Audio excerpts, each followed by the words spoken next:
7 people were killed and almost 50 injured when marauding terrorists went on a van and knife rampage in London last night. Because carrying on exactly as before after the Manchester bombing worked out great, didn't it? The terrorists shouted, "This is for Allah," while they slashed at women's throats. When you're saying they were stabbing everyone, what did you actually see them do? They were running up going, "This is for Allah."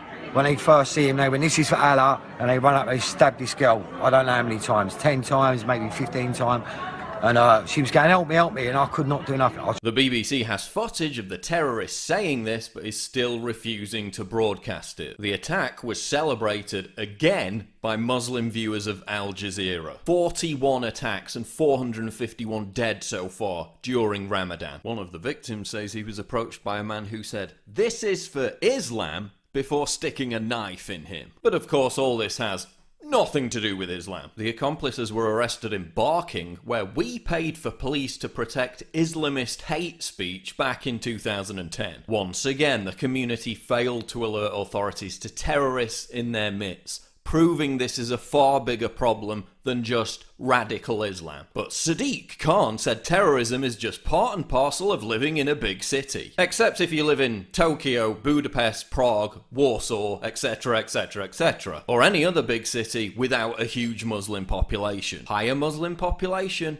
higher terror problem. Fact. Theresa May's response? To regulate the internet. Not a word about changing a border policy that allows ISIS jihadists who fought in Syria to slip back into the country. Not a word about interning the thousands of known jihadists who are allowed to roam our streets. Not a word about tackling the hateful ideology spread through mosques and prisons that inspires these attacks. Not a single word. Pathetic. May wants longer prison sentences for terrorists. Oh gee, that's really going to deter a would-be suicide bomber, isn't it? She says this ideology is a perversion of Islam, proving once again that she hasn't read the Quran. Hey, at least if we elect Corbyn, we'll be honest about the fact that we've totally capitulated. And what are leftists most outraged about? The innocent victims crushed and stabbed, their blood running down the gutter? No. They're more outraged about Donald Trump's frigging tweets. We can't go on like this. If the government doesn't introduce actual measures to fix this, vigilante groups will take it into their own hands. You'll see a spate of hate crimes, and the left will be more upset over that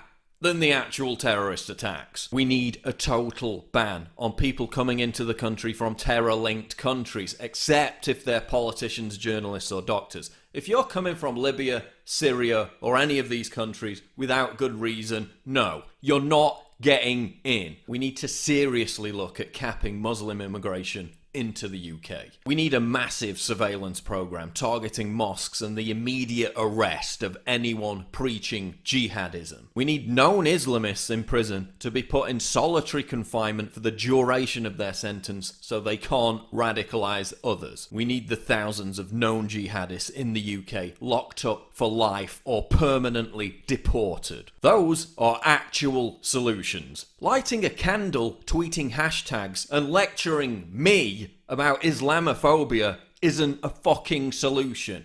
That's surrender. That's capitulation. How about we honour the victims with more than just words and empty platitudes?